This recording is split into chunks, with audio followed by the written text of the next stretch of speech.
It's a fast charger, so it should Oh, charge sweet. pretty Yeah, I fast. only need to get it to like 30 or something. Yeah. It'll fully charge your phone.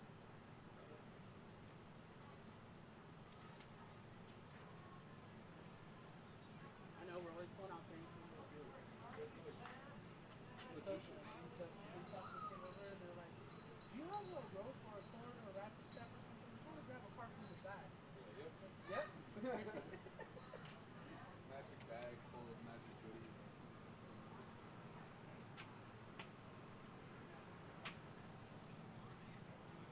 What's this like good cheese? Yeah, you can just leave them up here or whatever. If I forget them, then Yeah. I'll bring them. I'll bring them back to the media center if you forget them. honestly, even if I forget them, you forget them, it's all good. It's just sunglasses.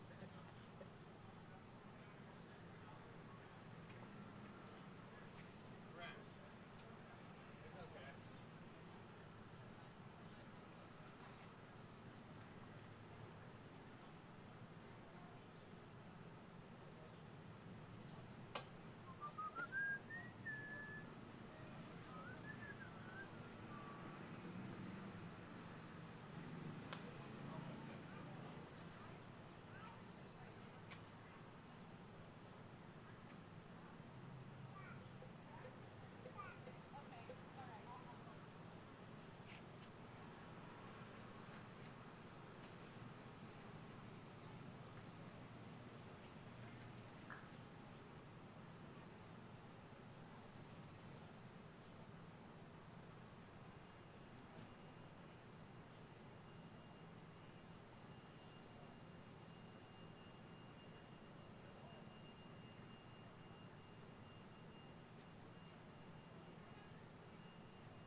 They both crowd around him.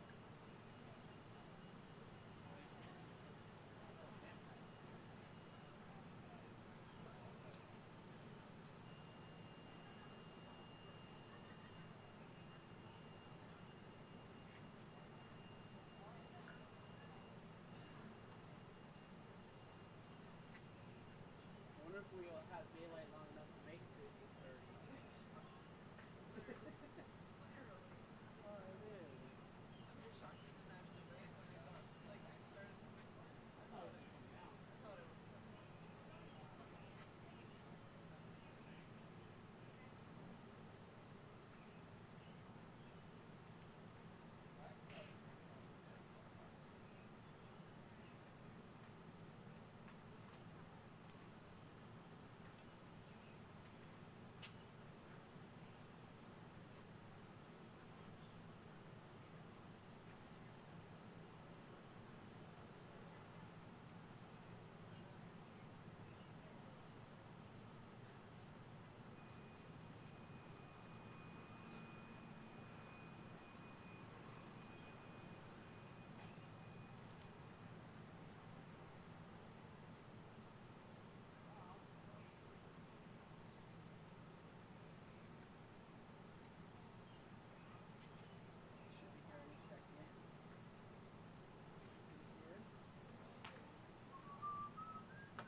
round today? Yeah, I mean, I was definitely anxious to get back out here and see how the game would, pan out. And it ended up being a pretty good day. I mean, it was more of a true U.S. Open round. I feel like a lot of back and forth, a lot of grinding, bogeys. I saved all those from, Thursday's round. So, yeah, it was still an overall good day, positive day. I'm still right there, and got 36 holes to, keep it up and see what happens at the end. How difficult would it have been, say, a few years ago, to look at this as kind of like a 36-hole performance, instead of maybe a few years ago you may have looked at it like, I played good yesterday, worse today? Yeah, totally. A few years ago, I would probably expect to play poorly today, but I knew it would be hard to back up a bogey-free 4-under at Oakmont in the U.S. Open. So I'm just glad that I kept it together. I mean, I was even par. I was actually 1 under through 5, maybe 6. So I still was hitting a lot of good shots, making a lot of good conversions, and I'm glad I kind of kept it together. Kind of, fell asleep on the back nine towards the end there, but responded with a nice birdie on 17 and hit a good shot on 18. But ended up being 2 over. But granted, the venue we're at is still a pretty decent score. Hey, JJ, great round today. What would you say is the biggest difference between yesterday and today, and what's the number one thing you kind of want to adjust and look at from today and adjust it for tomorrow? It's kind of hard to go into the round having the, not expectation, but I want to say just more of like, what's coming in a sense. Like I hadn't made a bogey all day on Thursday, so I just didn't want to feel like I'm adding too much pressure into the day, trying to keep that up or kind of trying to shoot under par again. I was just trying to let the course come to me and stick to hitting fairways and greens and just taking what the course gives you, because that's all the U.S. Opens are. It's just you kind of get what you get. You can get a huge bounce like I did on 18 and go 30 yards over the green, but it is what it is. But happy to still have a shot going into the weekend. Thank you, JJ. JJ, you were for most of your career kind of a self-taught player. What made you decide to start working with a coach? So when I went through like my health diagnosis, I lost about 50 pounds. And so like my body just wasn't reacting to the feels that I was used to having when I was 50 pounds heavier. So I needed some advice, I needed some guidance, and I went through a few guys, kind of experimenting, and it was a learning experience, kind of picking the right coach for me. And I've known Adam Schreiber for, 10, 15 years almost. Throughout the Canadian Tour, he's caddying for a couple guys that were out there, and he's just seen my swing a lot throughout the years and knows what it looks like when it's good and knows when it's off. And so it's been a good kind of marriage, I guess, for the last few years. What's the biggest difference he's made in your game? Getting structure and consistency in my swing, as far as how I need to work on things, what I need to do, and kind of like a blueprint. We kind of found a blueprint to the key to my swing. And it's always kind of, we kind of go back to that square if things are a little off, if you know what I mean. So it's been good, and I think just having the consistency, and I think I mentioned yesterday I like to go down the rabbit hole. He wasn't there with me at home last week, so that's kind of a problem, and he tells me to just stay the course and listen to him, and he'll fix things. JJ, I know you said you're just starting to learn how to feel comfortable with the lead. Because you finished earlier in the day yesterday and teed off later this afternoon, how did you spend that large chunk of time and dealing with those nerves once you stepped onto the first tee today? I have my family here, my 2 kids. They're 4.5 and 2, and my wife. So I'm really busy with them, being a dad and playing with them, and going out to meals and hanging out with them. So I did get a little practice in after my round yesterday, so it was kind of nice to not have so much time in between my 2 tee times. But anyone knows dad duty is a pretty crazy time, especially with ages of 4.5 and 2. So it's good distraction to have them around. So you're not kind of dwelling or thinking about things when you're all alone in a hotel room. So it's been nice to have them out. Back here on the right. JJ, I had your round at 5 hours and 40 minutes. I mean, Yeah. I know it's going to be a grind out here, but that seems kind of long. How do you handle it mentally? And what do you even have a routine you go through if you know you get to a tee box and it's going to be 10, 15 minutes? Yeah, we didn't wait a ton throughout the day until we got to 12T, and there's 2 groups on the tee, and it's a par 5, and you're standing up there, and you've already been 3.5 hours in. You're waiting about 15, 20 minutes just to hit your tee shot. Then you got to hit a tough tee shot.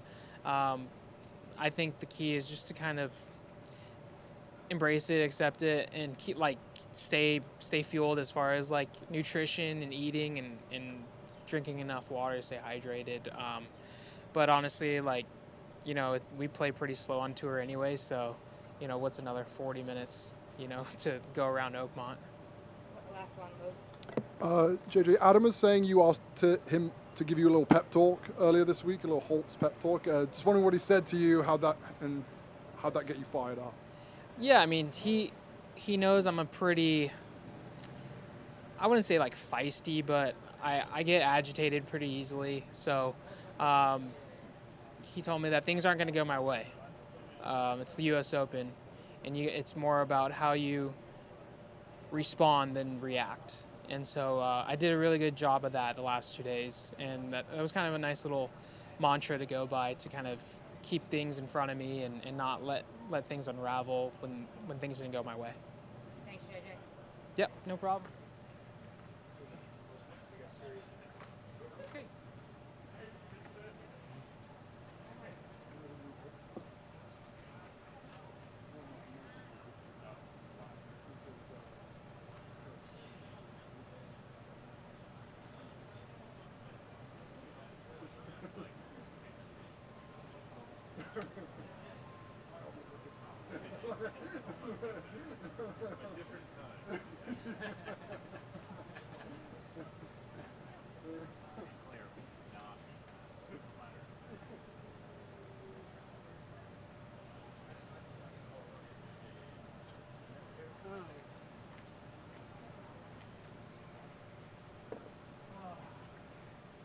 Getting the sprinkles.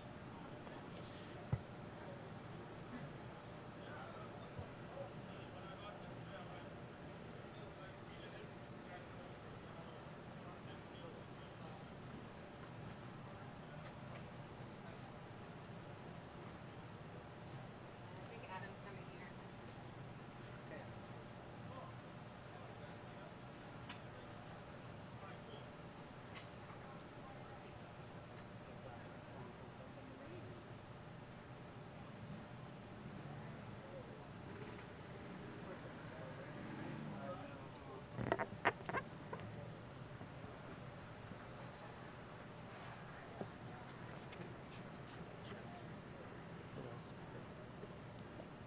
Good?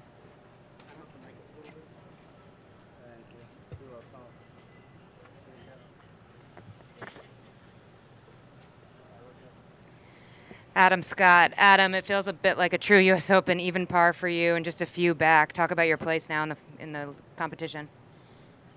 Yeah, I mean, I guess I would have expected to be in this position if you said even par through 2 rounds. It's just hard out there. It's hard to keep it going when guys have got on a run. It seems like they've come back a bit, so I'm playing old man par golf at the moment. We're going to open it up here. How are you doing that? I'm really, for most of the first 2 days, I've been in the fairway off the tee, and therefore, there hasn't been too much stress in the rounds. I think I played well off the tee, and the rest of the game's been okay from there, but I'd say I've been fairly strong off the tee. And more of a bigger picture question, just your consistency and obviously all of the consecutive majors or the number of majors, and to be at this point right now. How proud are you of that? Do you think that goes a little bit under the radar and underappreciated? Maybe it does, but I'd be pretty proud of winning this thing on the weekend. That's right now. That's really what I'm here to do, and I feel like there's probably not been many signs to anyone else but me the last month or 6 weeks that my game's looking better, but I definitely feel more confident than I have been this year, so I feel like this is what I've been working towards, and I was kind of in the mix late at the PGA,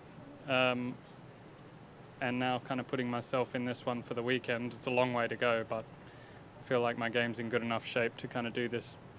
Can you be specific on what those signs have been that you felt internally? There are so many aspects to the game. It's hard to put it all together all the time. I feel like, my body was moving really well, but for some reason it wasn't hitting the ball really well, and it was, a bit puzzling. I've really struggled with my irons this year. My iron play is probably the weakest part of my game, and I didn't know what the answers were because I've been driving it well the last weeks and not hitting the irons well. It's so just working on these little things, trying to iron out a few kinks. What would some rain do to the course? I don't know if this is going to amount to much, but if we get a good little bit, would it change things? Yeah, it was starting to look like another day of hot, dry weather, and the weekend would be very difficult out here. There were certain greens that had a slickness about them and a firmness too. Fairways even getting a little bit like that. So the rain might keep it under control, hopefully, and spare us some frustrations. Your results would suggest so, but do you like this kind of golf, playing this kind of golf course this hard? I do this week. Yes. How would you describe your window to win one of these? Ajar. Can I just ask one more? You've been playing pretty good golf for a while, maybe not the results that you want, but how energized are you at this stage and at this age to be standing here 36 holes in, very much in the mix? Yeah, look, not to put down anything else, but this is really where my mind goes at the start of every year, and what I think about is, of course, I'd like to win lots more tournaments and any of them, to be perfectly honest. I'd like to win something. But, I have put together a nice career, but I think another major or more would really go a long way in, fulfilling my own self when it's all said and done. So this is all I'm really playing for, are these big events. There's probably eight of them off the top of my mind a year that I Adam, really want to win. Thank you. Appreciate the time. Okay, thank you. Thank you. Sorry, I was slightly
Yep.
in good form. You're not ready? Go ahead. Sorry. Obviously, you come in here in good form. How hard is it out there? And is it getting? Yeah, more I mean, difficult? very difficult, as you'd expect from US Open, especially at Oakmont. It really hasn't rained up until right about right now, so it's just a little drizzle. So I'm sure it'll stay firm for the weekend. But yeah, it's about as tough as it gets, and so just got to keep the pedal down and make a bunch of pars and sneak the birdies in when you can. How would you rate the way you've played the last 2 days? Yeah, playing great. Honestly, I just haven't had many birdie putts drop. I've had a lot of really good looks, even inside like 10 to 12 feet, and I've probably missed 5 or 6 of those that you hope to make when you're trying to win major championships. So I feel like I'm managing my game really well. I made a couple bogeys today, and honestly, they were just poor club. It was club selection more than anything was the issue. So I feel like from a physical standpoint, my game's in great shape. Just got to really be disciplined on the course in terms of course management the next 2 rounds and give myself a lot of looks. When some guys will get on heaters, as it seems like you've been on for a little bit recently, I guess I'm wondering, as you were entering this week, knowing that you were playing really good golf, were you feeling good about the fact that the conditions were going to be really hard, or did you feel like that shortened? Yeah, absolutely. Whenever it's really difficult, it shortens the field. It knocks a lot of guys out. Even playing practice rounds, just having experience from majors, knowing where kind of pin placements are going to be, really dissecting my practice rounds and dissecting the course during the practice rounds, and knowing every single inch is super important. So I feel like a lot of my past experience is very helpful. I think that's why a lot of top players continue to play really well, is because they get familiar with the conditions all the time, especially in majors, understand some of these golf courses. Maybe they've had played in the 2016 US Open or whatnot, but I feel like I've been playing really well, and I've just got to continue to do the same things I've been doing. It sounds easy. It's kind of hard. You got to be really disciplined, but just taking notes of what I'm doing really well, and when I get into funks with certain parts of my game, being able to go back on those notes and keep things sharp is important. I spotted you and Phil chatting on the range earlier. It looked like you were comparing sunglasses. I was just wondering what the conversation was Well, like there. he was wearing a different pair of sunglasses. But was getting ready to put on the same models that I wear, the U Swing Mojing sunglasses. He actually started wearing them 4 or 5 years ago. I think his first week might have been when he won the PGA Championship. And the sunglasses are designed for golf, and he pointed them out, and I was like, yeah, where are yours at? And so he was getting ready to put his on. He was wearing just some flashy Ray-Bans or whatever to warm up in. But yeah, Phil's a great guy. It was good to talk to him. Obviously, this might be his last U.S. Open. I'm just wondering, what your memories are maybe of him playing in this tournament over the years. Yeah, I mean, unfortunately, my memories of him are not winning, because I know he needs it for the Grand Slam. But yeah, growing up as a kid, watching him and Tiger battle it out and some other big names was really cool. And so Phil's a guy, I definitely watched throughout my junior golf and throughout childhood, and was a good guy to kind of follow and be inspired by. I think Tiger kind of stole the show for the most of my childhood. I mean, just the way he was so dominant in winning majors, it was pretty inspiring. And I think that's why the talent level's so good nowadays, especially these young kids coming out, is because we're kind of the first generation of guys that grew up watching Tiger, and he made golf really cool. And that's why there's just a huge influx of new golfers, and the talent pool is getting kind of bigger. And whereas when Tiger first probably came on tour, I mean, there was a lot of golfers still and a lot of really high-quality golfers, but I just think nowadays the pool of people that play competitive golf is just way higher. So because of that, it's way more difficult, and you're not seeing too many dominant players, except for maybe Scotty Scheffler. Hey Ben, you've had a lot of stuff happen in the last few months with the wins, first wins and whatnot. Do you look at this major, because of the form you're in, as kind of your next step in the progression, if Totally. that makes any sense? Yeah, I mean, not that had I not won, I'd still probably come into this event, trying to win. But definitely with my recent accolades, I would say my mindset's definitely on winning. Some reporter came up to me on, I think, Wednesday during the last practice round and was like, how much would you pay for even par right now? I was like, I wouldn't pay anything. He's like, well, what do you mean? Even par is what you want in the US Open? I'm like, I don't think even par is going to win it. I don't care about finishing third this week. I'd rather go out there and challenge myself and try to shoot under par and win this thing. And winning score will probably be 4 or 5 under, 3, 4, or 5. And so I've got a really good opportunity this weekend to make a few more birdies and clean up a couple things, but really continue to do the same things and hopefully see some putts drop. Ben, you've got a really cool and unique golf swing. Just wondering if you could help me understand like how it came to be like over the year.